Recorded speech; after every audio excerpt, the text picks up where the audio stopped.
Greetings, one and all. We are finally back in our Mork Borg campaign. And in our last session, oh boy, because the best way to put it is, our group of absolute fucking scum had finally made their long way to the Bergen's Crypt to confront the next strange citizen, which was the twins. And what didn't wait was a gauntlet of fights or anything of the such. It was more on the lines of a dive into the lowest pit of debauchery and shame our group could ever encounter. Just because they are a group of absolute scum does not mean they are a group of degenerates.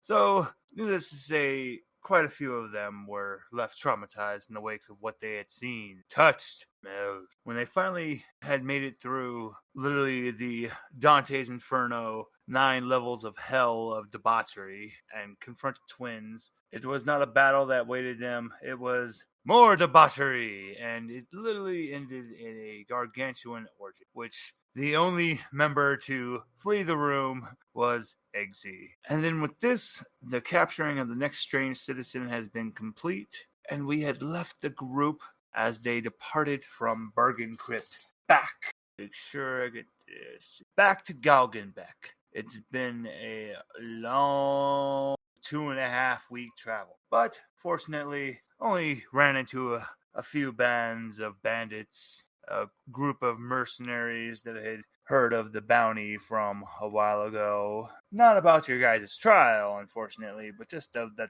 bounty was still on your head. You made easy work of the mercenaries. But now we're about a good 2 days travel away from Galgenbeck now, as we join back in with the party. And right now, the leader of the group leading the party is Prometheus Pecker, our magical chicken. Well, fowl. Our magical fowl has been leading the group and been regaling them with tales of the endless sea and then of the Caribbean, telling them tales of this horrid pirate king, Jolly Roger. And the entire time, Chingles is just like, hey, Rooster, shut the fuck up. The whole time, Prometheus just like looking at him, clicking his beak and going, nope. Now, who would like to go first to describe how these last 2 weeks have been? You know what? Eggsy still doesn't feel clean. Eggsy, you'll never be clean. This is a new kind of filth. But, and since you spoke up first, during these last 2 weeks, you're still remembering the encounter at Schleswig. Back when you encountered the first strange citizen in the dock. Because you remember that mercenary, and you remember her words talking about the Thieves Guild. And luckily, it seems like no one in the party, well, technically, Eric was the only one that was there during that time, so he would have been the only one to hear all that. So nobody else knows what had happened in that moment. But for the last 2 weeks, outside of your camp, you've been receiving messages in Thevanese. And each one of these messages, now, it's weird because some of them are just like your typical ones that you would see from the Thieves Guild, but then as of late, the past 3 nights, some of them have been seeming a little threatening. Threatening how? Well, Eggsy, from what you read in these last few messages, it said, it's time for a new head in the seat. Can I send back a message that says, say it with your chest? Oh.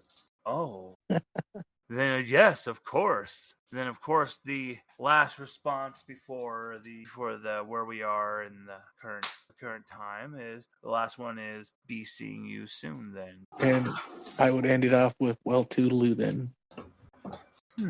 Now, this is up to you, Eggsy. Would you let anybody else in the party know about any of this? Well, Eggsy generally keeps this kind of thing close to his chest. You know, thieves' business and all. But yeah, I suppose his newfound friends deserve to know something's going on. As Reinhold listens to you, he just nods his head and, well, we all have some things that seem to be creeping back up with us. If you need help, just say so. It's just thief business. Happens all the time. Someone gets uppity and thinks they can take down the leader. Hasn't happened yet. So that explains that smell, but Reinhold is just doing the thinking pose with his hand on his chin, and he's just looking out towards the woods. And don't worry, everyone else. We're going to keep flashing back to this point in time, because at the start of this first part of the event, the night comes, and this night scene will always start when everyone that we believe everyone is asleep. I don't know if everyone is, because as I will say at this moment, Reinhold is faking sleeping. He sits up and he looks around. He hears the snorings of what he believes is everyone sleeping. He gets up, he creeps to the edge of the tent, grabs his massive hammer off of the tree, and goes walking towards the woods. And that's when you, Eggsy, faking sleep, you sit up and you head off towards the trees. Now, before we continue on with what's happening, we rewind again back to the beginning of this trip back to Galgenbeck, and this time we're going to join in with Nava. Nava, Yes. how has the last 2 weeks of this travel? I mean, I did die horribly from the Crypt Keeper. Besides Wait. that, it wasn't too bad. Wait, did he kill you? I thought he gave me 2 days.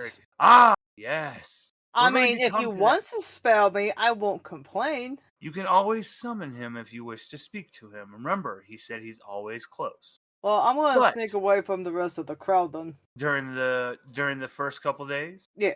Okay, let's do this then. Let's start with this then. Do you summon the Crypt Keeper? Yes, I do. Everything gets exceptionally cold, and popping out from your shadow, the Crypt Keeper comes out, and this time things are different for him. He seems to be taking things on an upspin, but his visage is even more terrifying. His mouth has just become a maw of sharpened, cracked fang, pale blue lips, eyes that are just surrounded by a sunken, blackened ring.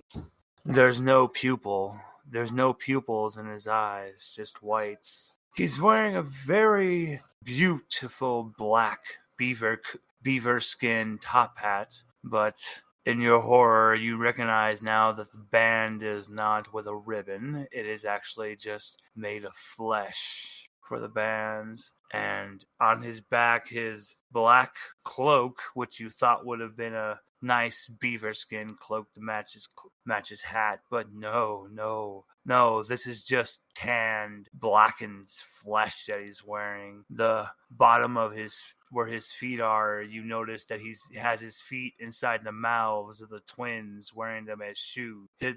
How his feet have become small enough to fit inside just the entirety of their heads, you will never know, but it's perfect. They are literally his shoes, and his pants are just more of that blackened, tanned leather flesh, and the same with his shirt. And then finally now, you notice the top hat is not a beaver skin hat, it's the same blackened leather skin. And then when he takes off his hat, you notice he has a zipper on his head. How do you do? And you call? Looking handsome as always. But yes, I did call. What is it, little skinwalker? Well, you did say you was gonna kill me. I don't know if you forgot, or if you needed to be reminded, or if you forgave me. He takes off his hat again, and he unzips his head. And then when he reaches into his head, he pulls out a ventriloquist doll. The ventriloquist doll is you, Nava. And then he zips back up his head. He puts his hand inside the doll, It looks at you. Are you really sorry? Sorry. Do you know what you did wrong? I mean, I flirt and tease with you a little bit, but... No! That's what you think you did wrong. Ha ha ha. Silly Crypt Keeper. It does believe that she does not know what she has done. Maybe I was a little harsh.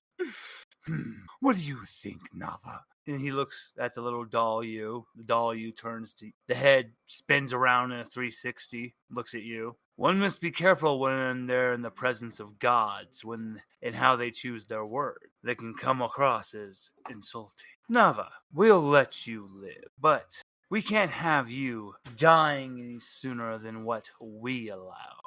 That's cheating. So we're gonna have to take away that poison, okay? Really? You blink. When your eyes open, the Crypt Keeper's right in front of your face. You blink. He has one long and extremely long taloned finger stabbing into your neck. When he pulls it out, a black ichor leaks out, spraying, and he grabs a little flask, catching it, closes it. The most substance in the dying land. It could even kill a god. My blood could do that. Not anymore. Well, it's a good thing I didn't want to kill any gods. Well, I'm going to give you a little thing. You can keep the poison, but be careful. Your constitution quite strong, and you were able to withstand the toxicity. But if anyone else was to receive even merely a scratch of this, they would fall dead instantly.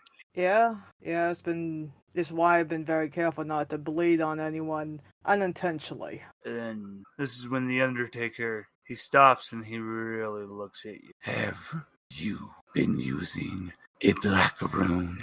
A black rune. Oh, once. Now he's literally just like a centimeter away from your face. Just intense bloodlust and anger as he looks at you. Then he slowly pulls up the Nava doll. You tell that bitch I will have my revenge. Which bitch are you referring to? You know which bitch she's talking about. We are talking about. You know who we are talking about. That stupid bitch who came from a world outside our. Got those little bastards. Turn on. These lands were supposed to die by my hand, Nava. But then that bitch took it away from me. You don't even know who I really am. No, but I can taste your bloodlust. Something I'm all too aware of. How about this? You were so sweet for me, taking the poison out of my blood. But how about in return, I use the poison on the bitch as my personal thank you.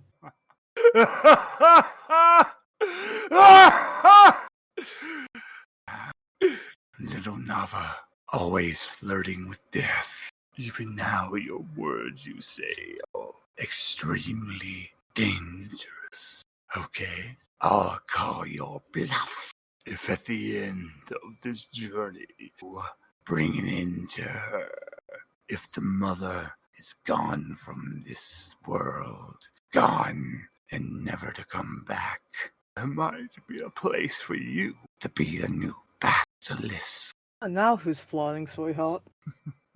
He unzips his head, backs away from you, and puts the Nava doll inside of his head, zips his head closed, puts back on the flesh top hat, winks at you, and slowly disappears into your shadow.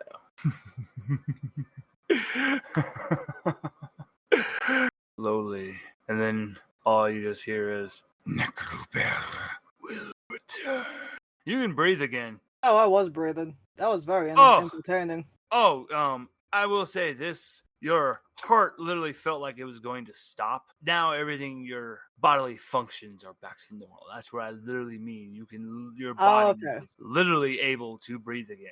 Okay.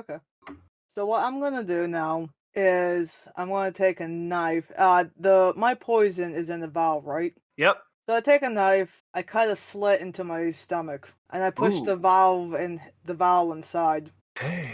And I sew it shut. Okay. Able to sew it shut. I want you to, because I have your sheet right here for me, but I want you to roll D20 because we're going to do a DR10 presence roll. Okay. Go ahead and roll your D10 and we'll remember to add a 1 for your presence. Roll a D20 because you just need to beat a DR10. At an 11. That's a 12 altogether. You beat the roll. You hear what sounds like millions of chittering lakes. You feel her influence. You feel the Quake Mother. You feel her watching her eye. Granted, she wasn't able to hear your conversation with the Crypt Keeper, with the Undertaker. She didn't hear it, thankfully, for you feel that would have been extremely bad. Thankfully, luck was on your side, but you feel her presence. She's watching you, listening to you, curious, trying to penetrate the plane, but she can't get all the way through. I pretend like I'm unaware of her presence. All right. How does the rest of these 2 weeks? How is the journey for you now? Well, I do have to tell Rathgard. Is that his name? Reinhold. Reinhold, thank you. Sorry. I do have to tell Reinhold about his father since I knew him. Do that scene now. It's about into the first week into the travel. And Nava, you notice Reinhold actually is really...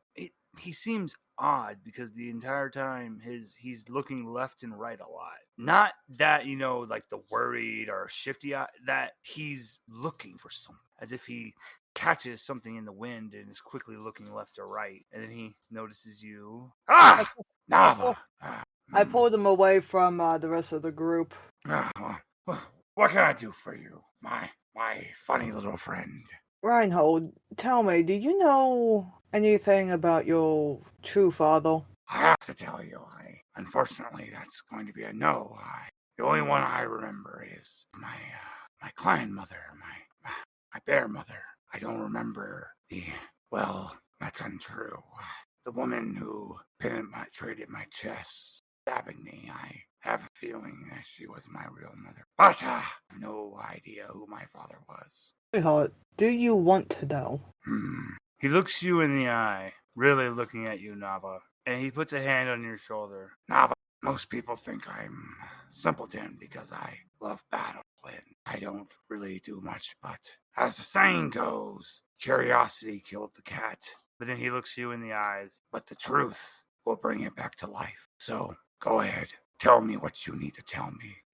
When we were in the castle, I asked you to walk out of the room because I needed to talk to that man before. Yes. He used to be a lover of mine a long time ago, but he was also your father as well. Back before you were born, me and your father was to be wed, but then he met your mother, and then he sold me as property to the doctor, and he left me for your mother. He was very powerful and extremely dangerous, but I truly did love him a long time ago. But that man that I killed in the tower, that was your father.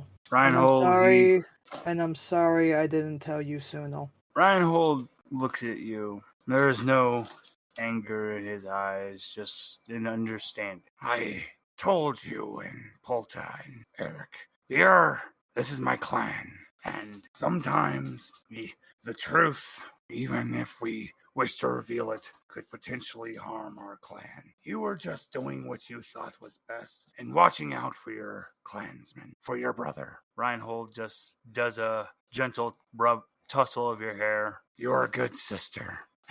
I am not upset with you. You might want to hold off on that, sister. Remember, I'm carrying your piglets. We will not address these things.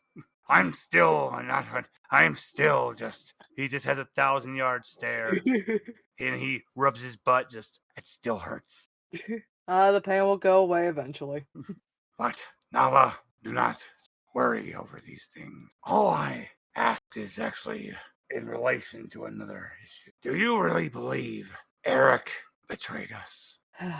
I've looked in the eyes of evil most of my life, and I don't know if he is evil per se, but he definitely chose himself over everyone else. Not just as you had a secret that you feared of revealing. I asked you give the same patience to me. When the time comes, I will tell you all. There's something I must take care of and I must confront. I understand. And all I have to say as well is there is actually more to it than you all realize. For there's a secret to him as well. Nava, be careful. You too, my friend. And then that's when we come to the night. Once again, I'm going to do this every time, so I don't care, but once again, it's that beginning of the night. We don't know if everyone is sleeping. The first to open their eyes is Reinhold. He stands up, and this is when I will reveal a little bit more. As he stands up, he puts on all of his armor, and he goes to a tree, and he grabs his massive armor, and that's when out of his shadow, his two monkeys, eldritch monkeys, come out, and all he says is, "Not this time. This one I have to do alone. I'm coming for you, big brother." And he goes into the woods. The next to awaken, well, from their pretend sleep, opening their eyes, is Eggsy. He sneaks off into the... Navo, were you actually asleep? No, I don't really sleep. So you were... Okay. Now, in relation to how everyone was sleeping, and from how Reinhold's actions, would you have been laying closer to him? I would have. You would have noticed the moment he got off. He got up, and you witnessed everything, and you saw as Eggsy took off into the woods in the opposite direction. This is your moment. What do you do? Ooh. I know, this is a very big decision, actually. There will be consequences to either choice you make. I will not let you know if they're good or bad. You just need to make a choice. What do you do, Nava? Do you stay in bed? Do you go behind Eggsy? Or do you go behind Reinhold? The choice is yours. Oh, Navo would actually follow behind Reinhold. And with this, a choice has been made. Nava, you get up, you look towards Eggsy, you trust your fellow clansmen, and as Reinhold said, every clansman, they will have their secrets, have to trust. But something in Reinhold's really stirred you. Take off, following behind, and as you do, we rewind back, and this time, we're going to go to Argrix. We're back at the beginning of the journey. I mean, back at the beginning of the 2 weeks. And how has this journey been for Argrix? So is this before or after the orgy? Oh, this is after the orgy. You guys are on the road back to Galgenbeck because you guys have no leads whatsoever on Strange Citizens. So you need to go back to Galgenbeck and see if there's anything you can try to find. That's why you guys are going. Okay, so I got three things that I need to bring attention. First off, Tingle, I think there's something underneath my bed. It's dead. I think there's a bitch under my bed. When he looks under the bed, he just sees a mirror. He's just looking at a reflection of himself. Tingle just he just shakes his head and he takes his place sleeping under the bed. Who said for you to go to sleep yet? You must apply my cream. This is the worst case of syphilis I've had yet. And probably at least about a week or two. And during your travels. Now, joking aside, I'm sorry, go ahead. Oh, I was going to say, because this is when maybe you're doing all this joking because you're trying to hide something. Shield your feelings because as you guys were getting on the road. Now, I don't know if Argrix really gave his full name or like what family he hails from, what kingdom, but you have been hearing on the sides of the road some really troubling rumors that, your house don't exist no more. Impossible. I'll give you a chance to investigate. Are you going to ask any of these people as they discuss these rumors? Yes. First, I need to ask Tingle a quick question. What is it, my lord? Tingle, have you found the scrolls of necromancy? Mm-hmm.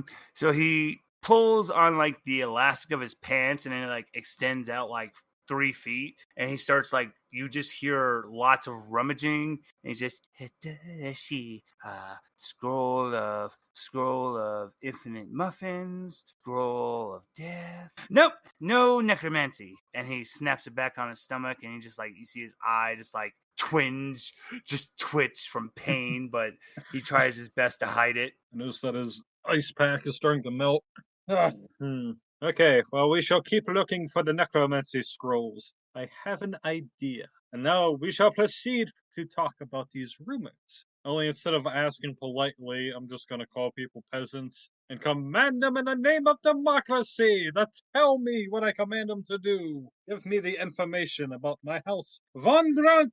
People you approach as they hear this mention of democracy, the person just looks at you. He's a witch! He speaks of strange things! He's a witch! And they take off running in fear. And then the next people you see as you mention democracy again, person just looks at you and goes, I don't know what the fuck this thing democracy sounds like, but it sounds awful and disgusting. And the person next to him goes, I don't know about you. It sounds sexy. I like it. Ooh, And that's the only reason my catalyst started to activate with the first guy there, so I'm surprisingly more buff and tall than I was a few moments ago. But for the guy who was shit talking democracy, I just picked up Tangle and I used him as a club to start baiting him. Talk shit about democracy one more time, motherfucker.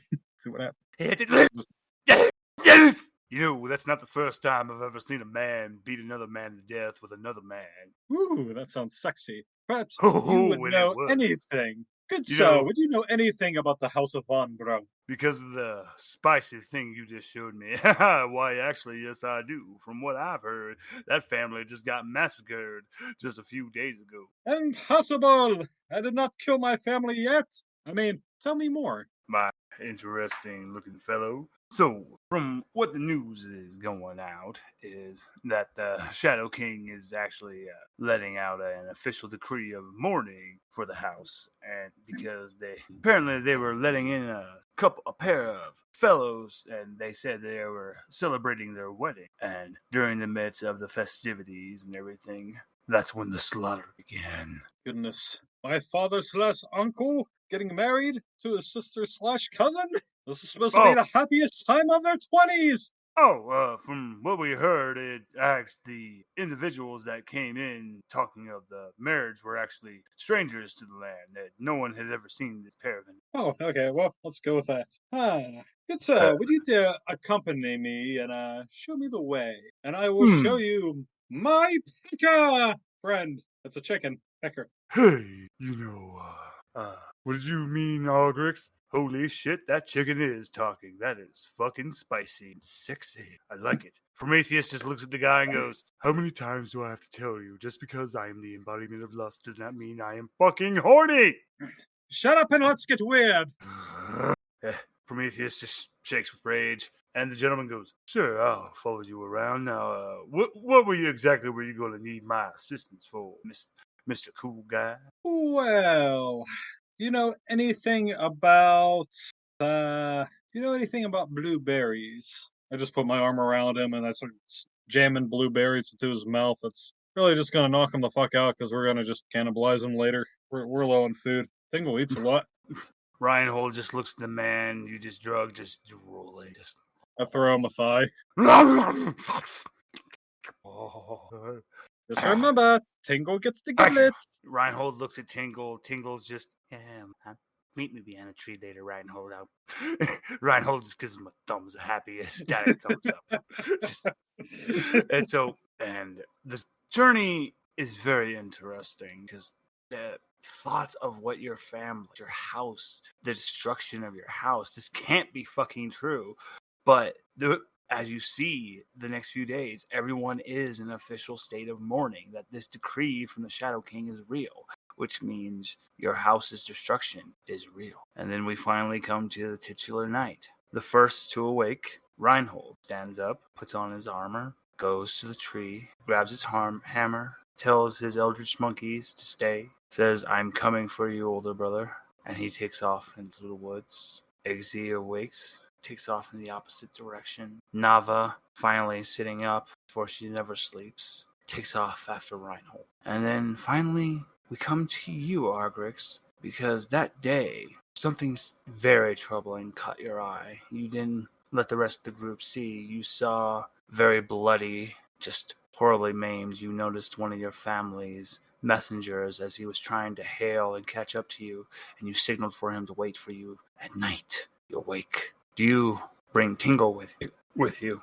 Despite me being a pompous prick, completely prideful, even in my own twisted way, I do care about Tingle. Even though I make him eat out of pig troughs and use him as a club from time to time, and make him apply my syphilis cream, I do care about him. So I think I'm gonna let him just chill and get some rest under the bed. Yes. And you take off in a third direction into the wood. And we go back to the beginning of this 2-week journey one final time. Oh, wait, no. We are going to have to go back another time because first we're going to go to Polta. Mm-hmm. So, boom. We pick up right after everything had happened at the Bergen Crypt. How has this 2-week journey been for Polta? Pretty uneventful, I would imagine. Probably just super lazy. Yes, good. You see, for this is very interesting because for you, specifically for you and Reinhold, because I'll come back to Reinhold again when I rewind time again. Because of where you were at the Bergen Crypt, you were all so close. Only a week's travel away from the Valley of the Unfortunate Undead. You were so close back to home, and from where you were, you could see that spinning tornado vortex of death, of the black salt tornado that she has spinning around the land. You felt her eyes staring at you, but you're you, Polta. You didn't react. You could care less, and you continued on with the group the entire time. But something interesting is happening with Mother. Your skull that only you were blessed and allowed to hear has been making audible noises that everyone in the group has been able to hear and have been very uncomfortable as they have clearly been hearing someone going, it's like, hello? It's dark. Can I please come out? Coming from your knapsack where you've been keeping Mother. Polta. Yes, Do you go for Mother? Go for her skull? absolutely. When you reach back there, the first thing you notice instantly as you're expecting that smooth surface of a skull, it's not smooth. You feel what is definitely a head of hair. You reach in more and you definitely feel flesh, skin, an eye, and you reach in feeling what's definitely a mouth, and you pull out a head. But here's the thing, Polta. You have always expected that this, you believed in your heart of hearts, that this was Mother's skull. Well, the person that's looking at you, the head that's looking at you, this is not your mother. Hey, Polta. You're at it. Polta, why are you looking at me like that? You're not Mother.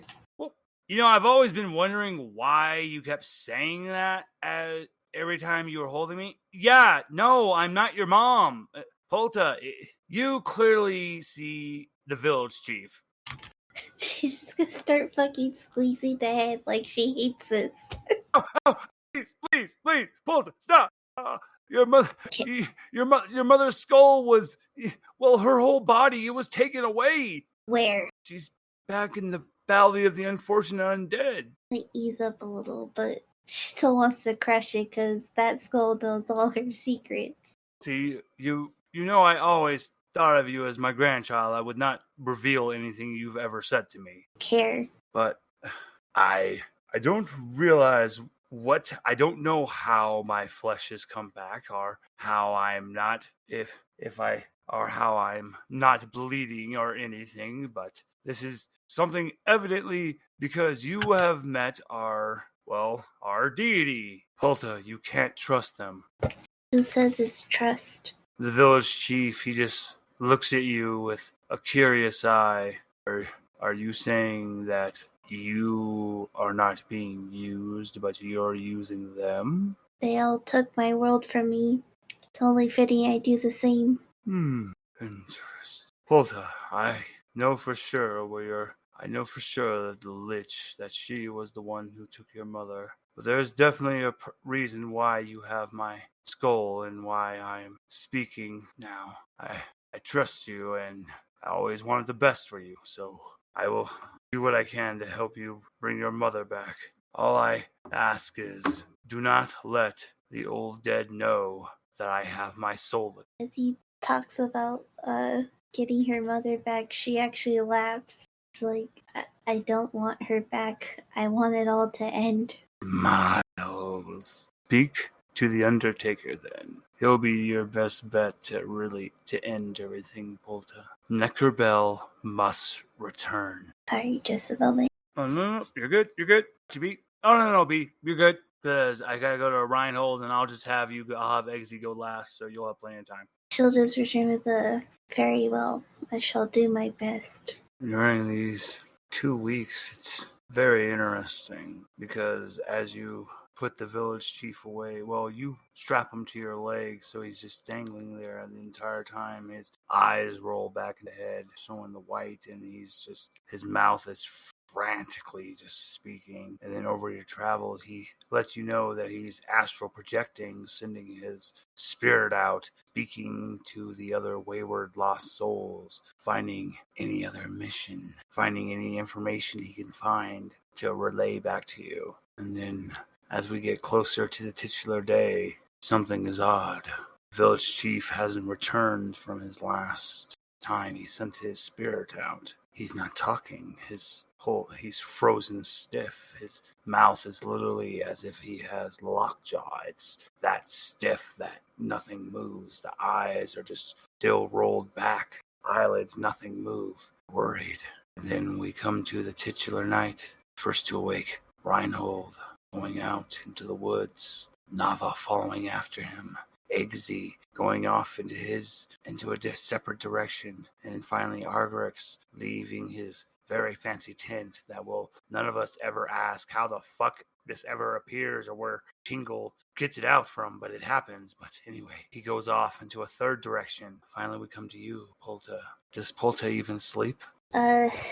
She lies there almost a bit disappointed at the silence once more. Disappointing. You're like, once again, you're just left in the silence. You're about to just give up once again, just and close your eyes to sleep when everything goes to the coldest you could ever feel as you let out a breath. It's literally as if it's turning into pure ice as it leaves your mouth. And you just hear a very strained pull to run. She shoots up at that.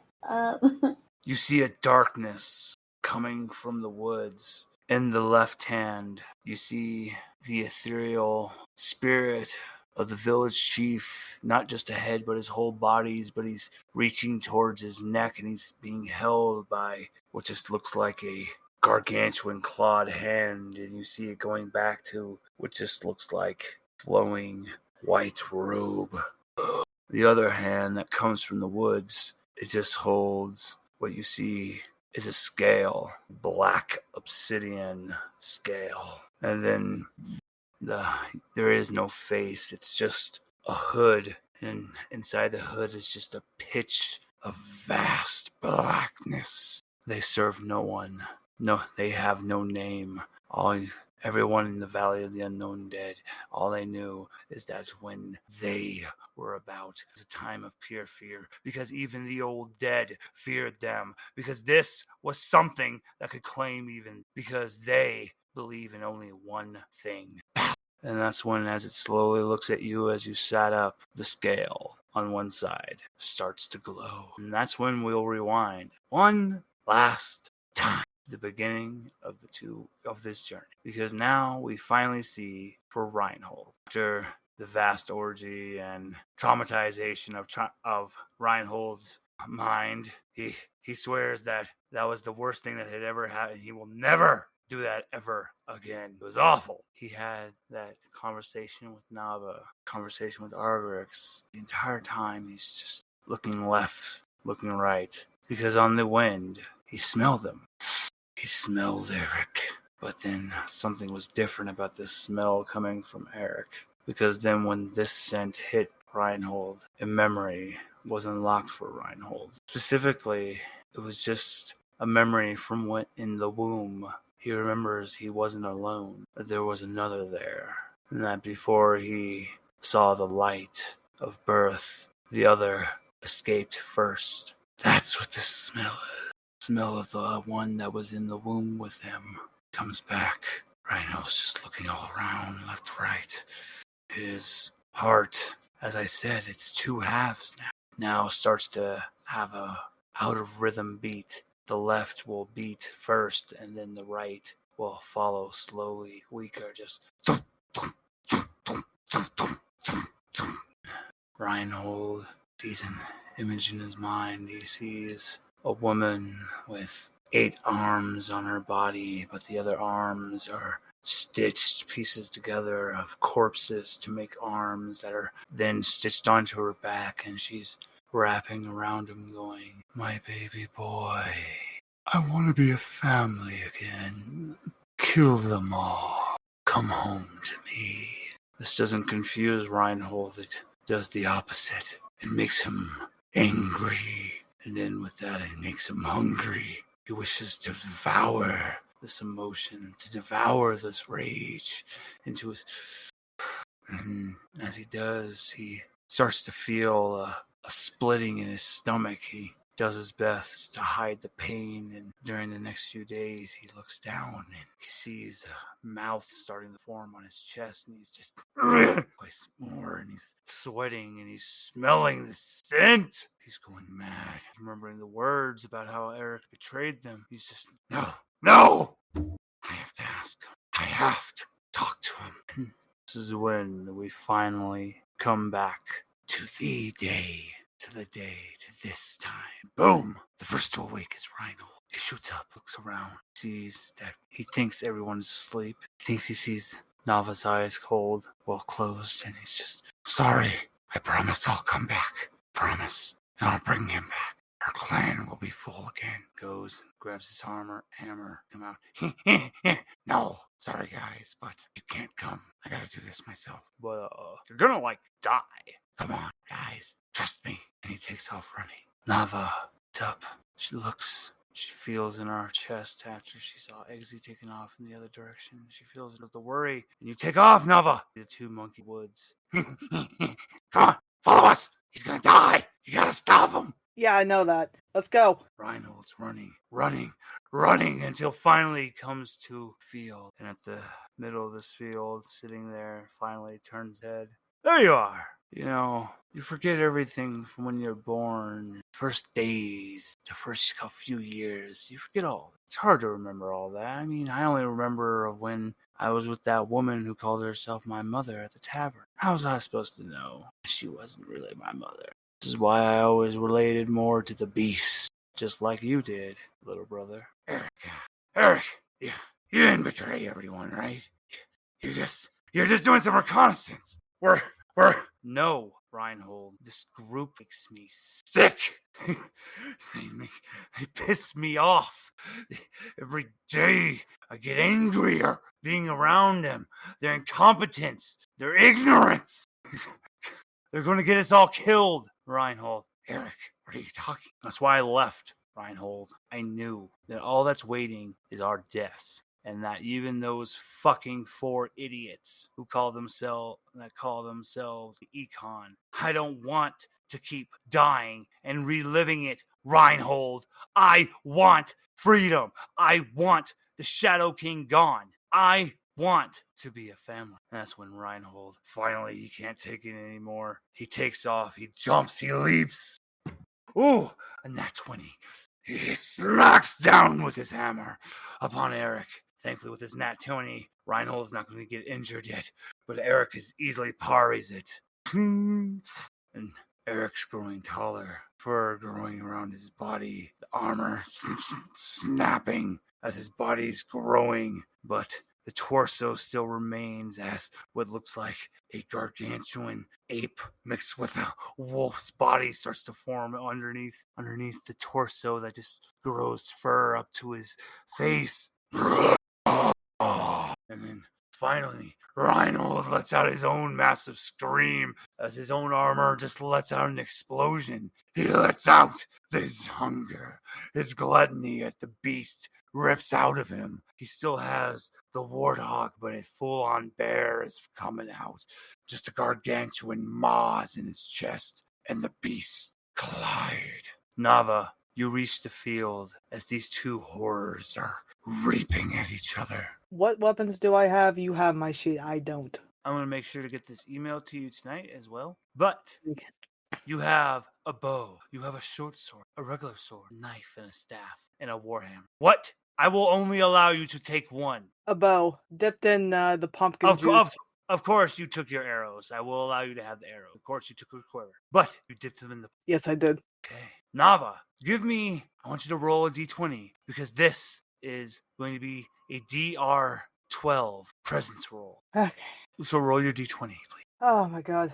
I got a 12. 13 altogether with your plus one, with your 1 in presence. You're able to hold back your transformation because this feeling, everything that was coming from them, it hits you. Boom! Literally, your true form almost ripped at the beast, almost ripped out of you, but you held it in. You hold together. The monkeys look up at you. Not by much. Are you okay? The suffering is so delicious. The painful suffering is so delicious. And this is when you notice, and you dodge to your left as, in horror, you see Reinhold's left arm thrown into the wood. Reinhold's on the ground as Eric is standing on his chest, and you hear a gargantuan crunch as he just stomps on Reinhold's chest, and Reinhold shoot my bow. Give me a DR12. Oh god. Agility roll. Roll your d20. Oh my god. I got another 11. You have a 1 agility. You make it. It punctures into Eric's hide. Everything is silent as it just thunk. The gargantuan body stands there, and then slowly turns to you, Nava. It stomps again on Reinhold's chest as he just lets out a as it echoes, and he sadly, slowly changing back into Reinhold. He just holding on to the fur. Eric just looking at you as he rips out the arrow. A little spurt of blood. I yell at me. I yell out, "Come at me, you misogynistic bitch!" Takes the foot off Reinhold. Reinhold just vomits blood. My gluttony will eat your wrath. Eric stops, turns back to the wounded Reinhold. And that's when his body shifts. Pumpkin finally hitting him. You just saved Reinhold's life, Nava. Because what would have happened is he would have launched a punch that would have landed in the middle of Reinhold's stomach, piercing him. But Eric, following the hallucination, he punches right to the left of Reinhold. His fist smashing in, just leaving a horrendous bloody stump. He reaches in with his other hand, ripping out a rock, swinging it around madly, throws it in the opposite direction, laughing, and then doing what looks like a triumphant war dance, thinking that he just killed the one named Nava. Nava, what are you doing this whole time? Because Eric is not even noticing you anymore. Not even noticing Reinhold. Reinhold's just coughing blood as he's rolled onto his back, blood spurting out of his stump from where his right arm was torn out. Can I can shape shift, right? Yep.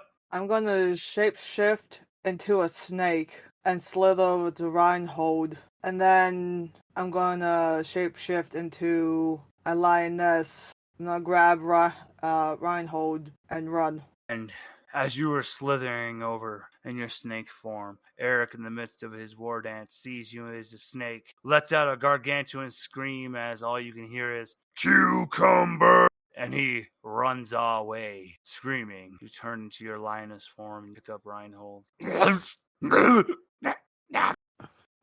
that you? Yeah. He betrayed us. It's true. I know he did. But he betrayed us. And this is when you notice Reinhold is crying. I give him a hug. Just as and he starts to bawl. Do you transform back from your lioness form? Yeah. And you just wrap up Reinhold as he just bawls. And we go from this scene.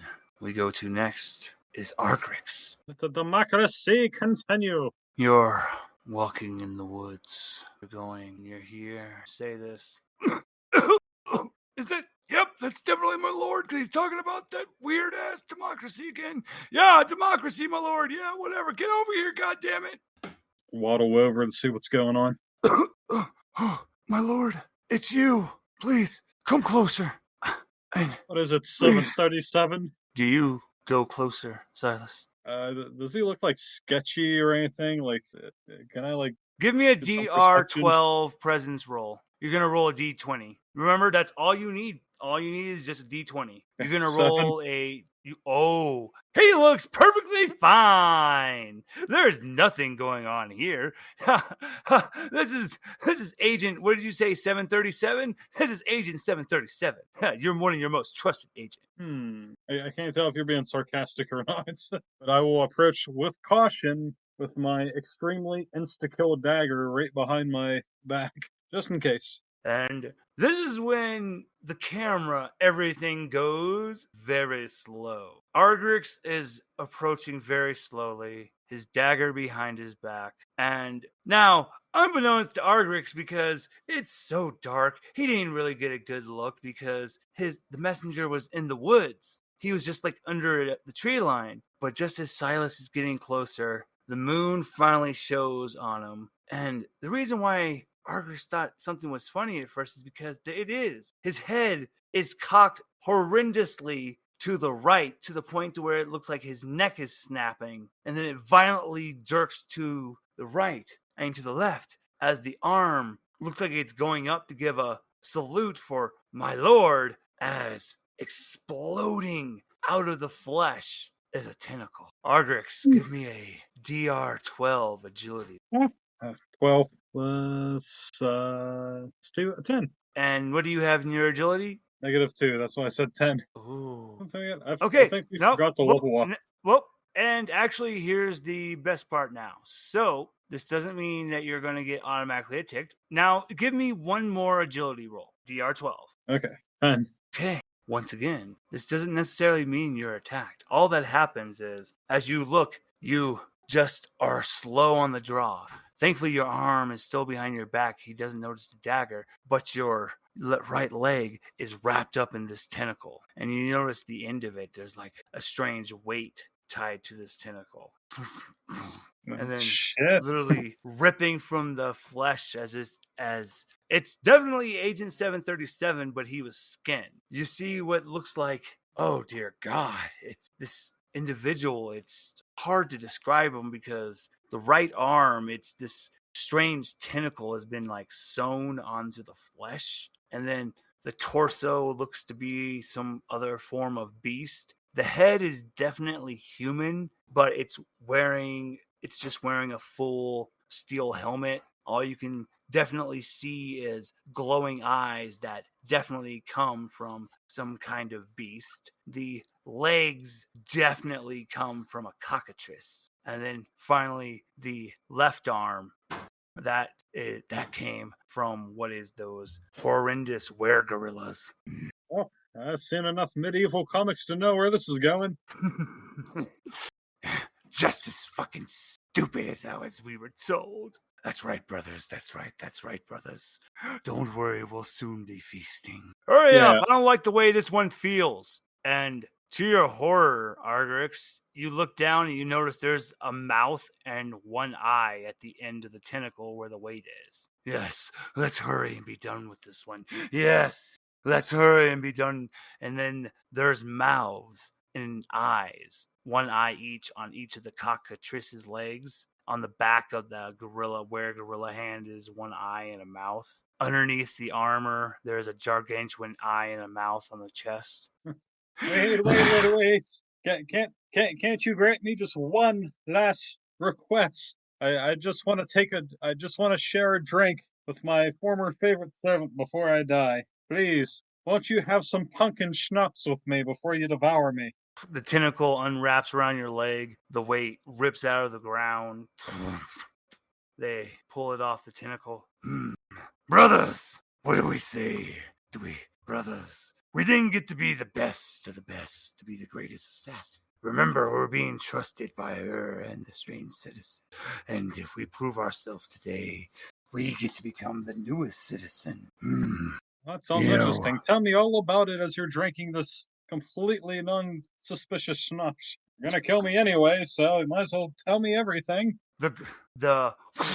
They jump and then they're right in front of you. the were-gorilla hand grabs your throat, and you hear the hand behind it.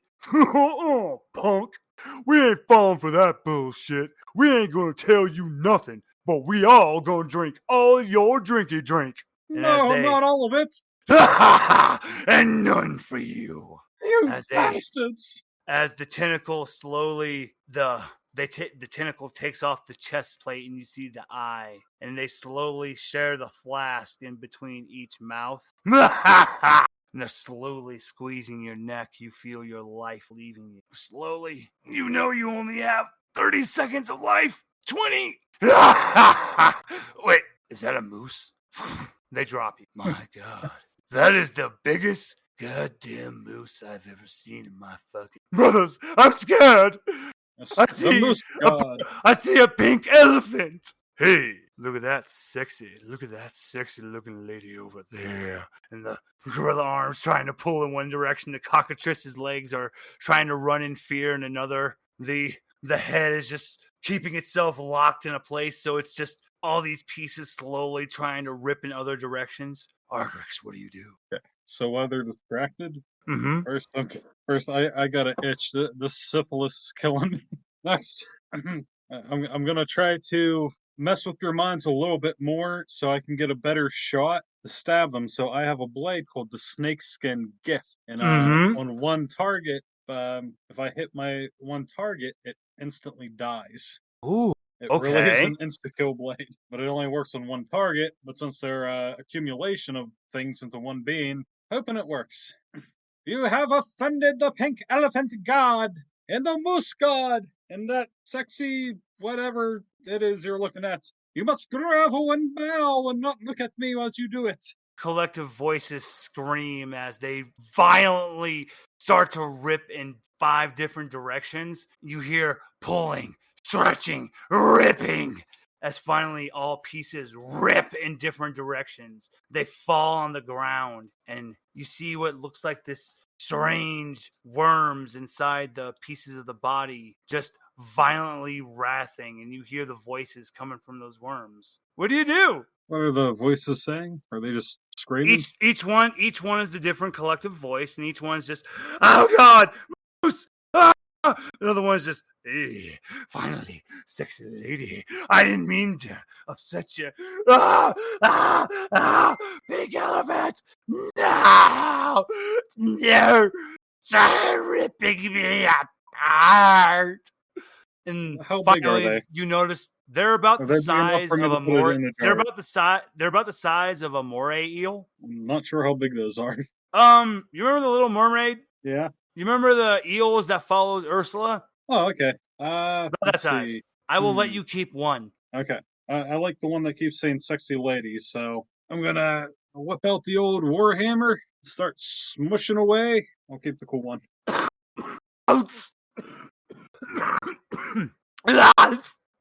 And then finally, as you go to smash the last one, it's just foam coming from its mouth as it's slithered fully out of the body parts. Just choke on it! Choke on it! Choke on that! And then you smash them. I'm gonna gather up the remains. This would be a perfect snack for Tingle. I gotta restock his Tingle treats. You get about 5 days worth of rations of eel meat. And then finally, that eel that you go to take, like, you notice at first it's wrapped around your leg and you feel something prodding against it, and it's just, and then it just falls on the ground asleep, and you notice a very suspicious puddle of goo on your leg. Okay, I'd like to analyze that. It's eel semen. Oh, I recognize this anywhere. Eel semen! And that is why I'm no longer a mariner. And you take the eel happily goes into your pack. You put him inside a good, decent sized jar, and it's just pancakes. So, the body they came out of was did they all jack Agent 737, or did they just made themselves to look like it? Is he okay? God. Or? Oh dear God, no! This is when you go and in sheer horror now, this is when it fully dawns on you now what these parts are. You see the empty flesh of Agent 737. He literally was skin, and this was underneath wearing him like a costume. The tentacle that came from your uncle, and because he had a form that it would become like a weird like octopus monster. And oh god, the were-gorilla, that's your cousin. The chest, that's the guard that taught you how to actually sword fight. And the head that slides out of the helmet is your father's head. The legs, and the legs were your mother. I recognize those young creamy hamstrings anywhere. I'm gonna need help. What were you saying, And that's Brett? when I was just saying, and that gentleman that was following with you, he had awakened, and because he slept in the tent and was like, "Yo, why the hell is there a guy under a bed? This is creepy as shit. Where's that cool guy? Where's Argrix at?" And so he went following after you, because the minute he saw that weird spirit thing coming for Polta, he was just, "Fuck no, I'm out of here." And he finally came up, and he's seeing the body parts slowly turn back into people, and he's just, "Oh my god, I'm traumatized. This is awful." Good timing. So Yeah, that is most definitely the king of grift. Oh my god, this is the house. This is the house. This is your family's. Oh my god. Oh. He's just panicking now. Argrix, do you go to calm him down?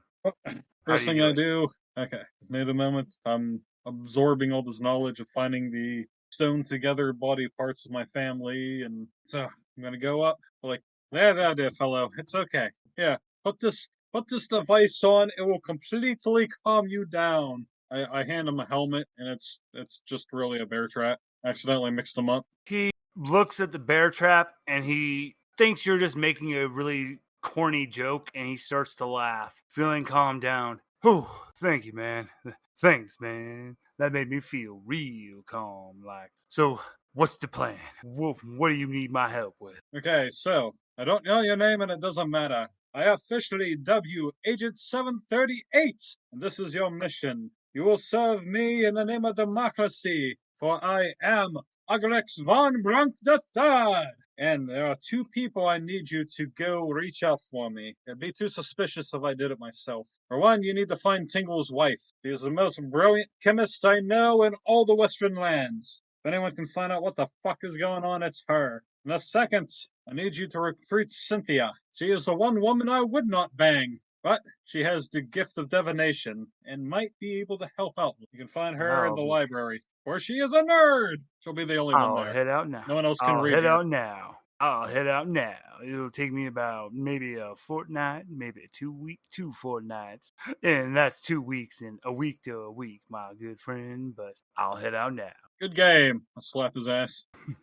Ooh. That's when we're going to join back with Polta. I'm just saying, I think I need some therapy after this. Polta, how are you reacting as you see it? Because like I said, these things are nameless. They're just called the Nameless. They're entities that have existed in the dying lands before anything. And you notice the scale on the right is starting to glow. The hood looking at you. It kind of reminds you as a dog because it's just doing that quizzical look to the leaning its head. What do? Put the head on the one that's not glowing. You notice the hood. There's no malevolence, no nothing, no violence, no bloodlust. It looks to the scale. The scale, it's not that it slightly moves because of the head, because you notice the fire. It's not that the head actually starts to raise up because the fire becomes heavier. And the grip on the chief's astral form loosens up. How heavy is your weight? What will you bring to the balance? How will you fix these lands? You don't hear it's not that you hear this voice, you just feel it in your heart. I like to use Enochian syntax with the command of serve me and we'll bring her back. We'll bring everything back that needs to be. Give me that roll. Okay. 18. the grip on the astral form of the village chief loosens and he drops the astral form, and the form sucks into the head. This big hand slowly grabs the village chief's head as it gently hands it to you, Polta. I will serve you, my master. It's your command. To find the Countess, the one whose world is full of gray, and restore the color to her world. Assistance of my brothers, I will reach out. Thy will be done. Balance shall be restored to the dying lands. Everything shall be as it was for balance. And just like a thick miasmic fog, it slowly dissipates. The village chieftain's eyes violently shoot back, and he's just, Polta, what did you just do? I'm finding a way to bring back the proper order. Oh my god. And I don't know if Eggsy's returned back, so we're going to go back to Nava now. Eggsy's right here. Oh, excellent. Perfect. Eggsy, finally, we're going to come to you. As you were going into the woods, you're going, and normally I would make a joke about your smell killing the flowers and things as such, but this, everything as if it's recognizing the seriousness of the situation we're going into. Also, Eggsy has absolutely increased his hygiene after what happened with the twins. Oh boy, I respect that, Eggsy. Respect that. You're going. Finally, you come to a moment where the trees are so large they reach the cloud. They're extremely wide. As you go, this is when you finally notice the Carrion, one of the most vile members of the Thieves Guild. If there's one thing you can't stand, it's him, because he does not follow your words. You've always preached the values of, hey, we're just borrowing. It's, I like it. I'm just borrowing this for a while, and there's no need for violence. But the Carrion is just, he believes might makes right. I am strong. I will literally feast on the corpse of what I take. And he's been starting to lead a faction against you. And just for reference, his helmet literally looks like a vulture skull, and he has what's like an off gray silverish tunic with jet black armor. Each one of the gauntlets ends in a wickedly sharp talon, like a bird's talons. And even the bottom of his boots look like a bird's talons at the end of them. How odd. I thought I would at least smell you coming, Eggsy. But look at you. I guess people can change over time. Okay, yeah. So what I was saying was when you have friends who matter, you have to take the time to take care of yourself so that you don't make them worry for you. The Carrion grips hard on his left hand. Just, you can hear his armor crunching underneath as he, enraged, just whips back his other talon against a tree, literally ripping a gargantuan chunk from it. But the thing is, like, literally where he ripped out at it, it's gone. And he's just, I was hoping you had changed, but nope, you're still preaching the same bullshit. Eggsy, let's make this easy. Relinquish the seat. Let me take over the guild. And you know what? I'll even be so nice to say, you can come and check up on things. You could be and see how things are going. But we both know you're not cut out for this anymore. You're too soft. I know the type of thief you are. I know that you don't spend the time to think before you act. You just act because you can. And no, I won't be doing that. You can try to take it. You can always try to take something. But unfortunately, I don't even own the seat. I'm only borrowing it.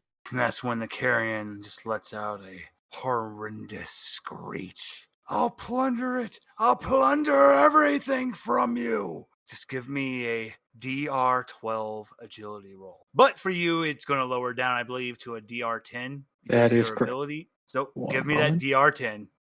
Well, that is a 18. Actually, 18 on the die. Just like in your childhood, just like always, you make a game of the carrion. He's never been able to catch you. He's always been right behind you. But there is no anger in this. It's just sadness. You're so depressed. You always wanted so much more for him. You expected more. You thought out of anyone that should grow up, it was him. He just keeps trying to reach for you. Just craters in the ground keep forming as where he reaches for where you are, and you easily, gracefully jump till finally you land on his head, and you gracefully just jump off, and you land a spinning back heel kick into his face, dropping him to the ground, and he just turns in frustration, just slamming his gauntlets into the ground. This isn't like when we first joined the guild, Eggsy. I'm tired of this.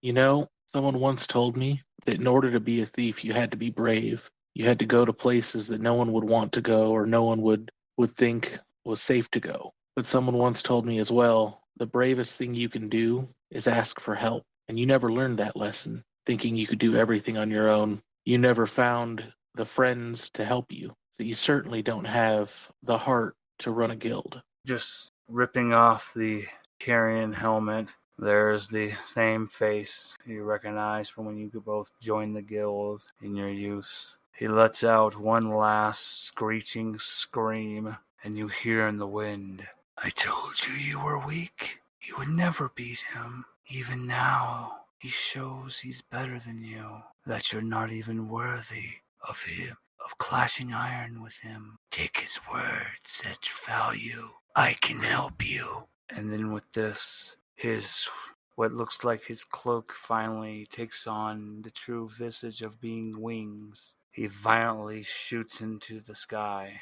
and he flies off towards the valley of the unfortunate undead.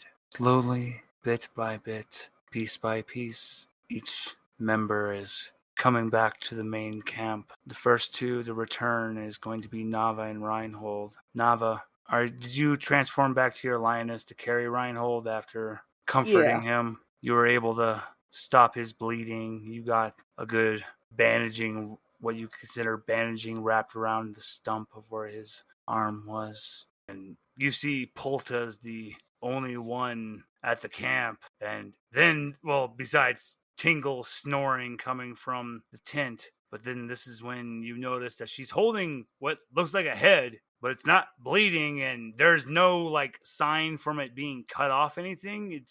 It's like perfect. The neck is just perfectly seamed to where it would have been connected. And it just looks at you and goes, well, hello there, young lady. I haven't seen a skinwalker in years. Hi though. I am the village chief of the former village that Polta and oh my god, is that really him? And that young man, Reinhold. Nava transforms her paws into massive claws. She's a little bit protective and still on edge. Relax, weird kid. No. You in the head? And him? No. The village chief goes, yes. She's related to that one, the one you call Reinhold. Do not worry, I mean no harm to him. It's just, you do realize who you have on, who you're carrying there, whose son he is. Oh, I know. Me and his father go way back. The danger that he poses, he could become like his mother, a true scourge to these lands, another lich. I look at Reinhold, then I look back at the head. Nah, that's not gonna happen. The other one, however... He smiles at you. That's the right answer. Good. Of course I wouldn't harm Polta's kin. It's wrong. I just wanted to see how you would react. I retract my claws. Well, he is fast asleep. But what happened? His deranged brother happened. Eric. The eyes go wide. Oh my god. The prophecy, everything is coming true, exactly as the old dead said it would. A sibling lost and forgotten would return Oh, and as for Porta and Reinhardt being kicked, yes, I knew that already. Please. Thankfully, it doesn't look like his life is in any danger. He's lost quite a bit of blood, but thankfully, since he hails from our lands, he recovers faster than a normal denizen of the dying lands. He'll just need to rest. He'll probably need a good 3 to 4 days of sleep. Granted, he'll never have that arm again, but thankfully, we can get a new one for him. But please, tell us more of what happened during this battle. Well, I'm gonna gently put Reinhold down, throw a blanket on him first. You hear Reinhold weakly just call out, Nava, don't leave me. I'm not. I'm right here with you. He gently just drifts back into unconsciousness. I rub his head, and then I look at Porta and the chief. Well, what happened was Eric is Reinhold's brother, his technically older brother. If I remember correct, they're twins. But that part is something I didn't want to exactly share with the rest of the group as a just in case. And this is why. Reinhold was looking for his brother. He wanted to know if Eric betrayed us or not. And I told him, and I do admit this was my mistake, I told him I didn't know. I didn't know that Eric chose himself over us. Maybe that was something I should have just been straightforward with. But Reinhold wanted to seek Eric out and know the truth for himself. And I followed him. Okay. And then? Well, I motioned at Reinhold's arm and the rest of his body. Eric is a traitor. He wanted Reinhold to kill us. Excuse me? He wanted Reinhold to do what? If I heard it right, he wanted Reinhold to kill all of us and join you and Reinhold and Porter and Eric's mother. Oh, we really need to get to Amaranthine. That is the true name of our village. There's something there that belonged to their mother, well, to Polta's mother, because they may be kin, but they're that belonged to their mother. So yes, this is very, very bad. Well, specific purpose here. What was that? She's gonna intervene we have one true purpose here. And what's that? We must seek the end to restore balance, for life to come back where there is death. We must destroy the world with our own hands. Oh God!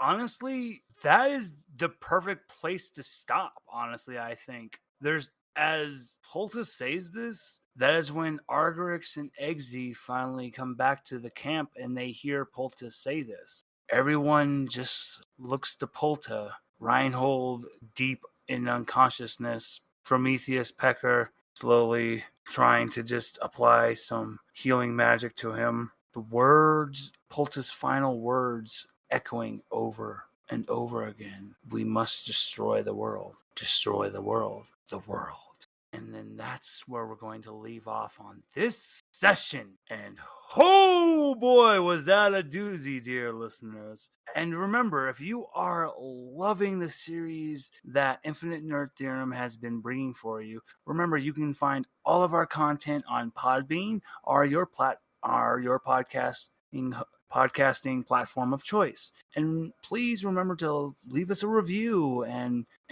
comment, because it really helps us with the algorithm in the long run. And once again, we just want to thank you all for joining us for another one of our amazing episodes. And until the next one, everyone, goodbye.